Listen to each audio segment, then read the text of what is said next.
War on I-4 Gravity Racing. Welcome to War on I-4 Diecast Racing. I am your host, Cletus Papadopoulos, and today you're watching round 2 of the Hot Wheels F1 Series Racer qualifying round. This is Superpole.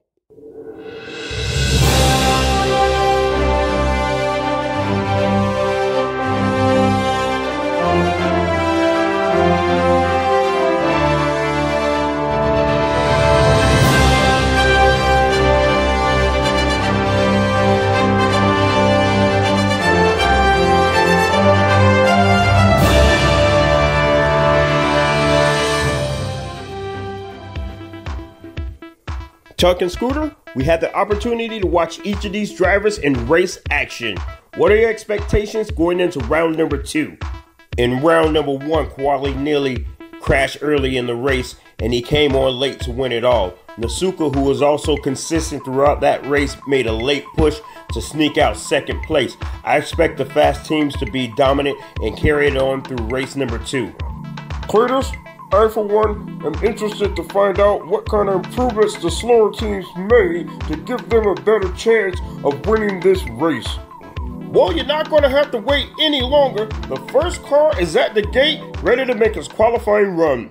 The first outing was a disappointment for WD-40. The team's goal is to improve on their platform, making this car a lot faster. WD-40 needs to get off to a good start and maintain his pace.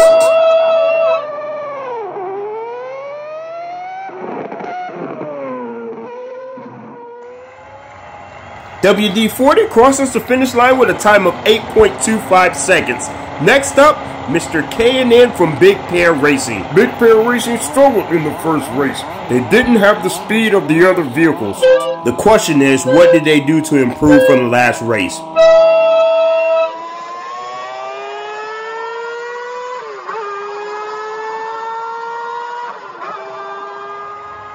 And it appears the struggles continue for Mr. K&N as he's only able to put up a disappointing 9.79 seconds. Next up, Nasuka from Mocon Competition. Cletus, I have a feeling Nasuka is going to be fairly quick in this race. He's not going to catch the other teams off guard. Nasuka stops the clock with a time of 8.60 seconds. Next up, Nakasuka Wasabi from RV Autosports. Nakasuka also struggled in the first race. Can he turn his results around? This team had high hopes for the championship. It's going to be important for them to get a nice run here. And Wasabi sets a blistering lap, stopping the clock at 8.06 seconds, almost going sub 7 seconds. Next up, Arlo. Arlo is a powerhouse in racing, and he had a very strong qualifying run in the first race.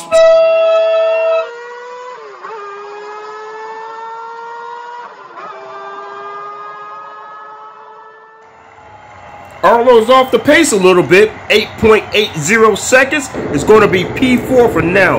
Next up, Scooter Ronwell from Spirit of 64 Racing. This car is capable of putting up some great results. They just have to put all of it together and have a complete race.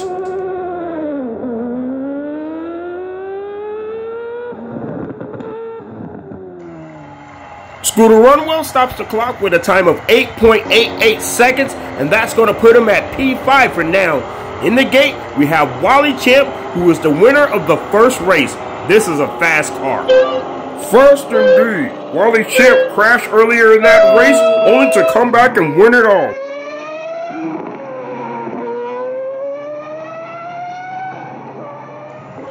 That's a time of 8.76 seconds for Wally Champ, and he'll land in P4. In the gate, the Crazy Canuck.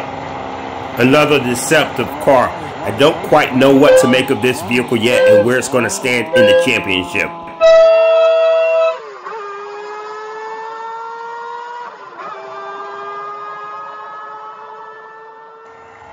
That's going to be a disappointing 8.89 seconds for the Crazy Canuck. P7 for now. Next up, Alex Patron. Now, Alex Patron has proved to be a dominant car, and he probably could have won the whole thing in the first race.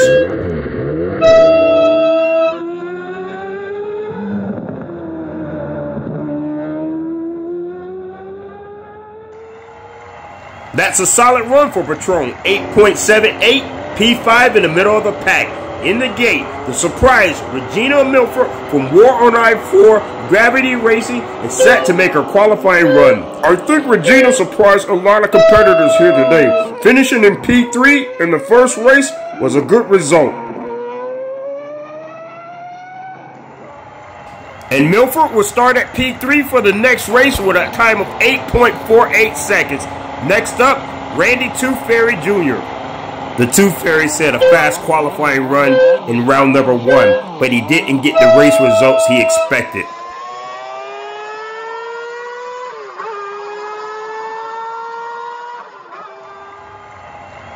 And a very disappointing 9.03 seconds is going to put him at P10 at the start of race number 2.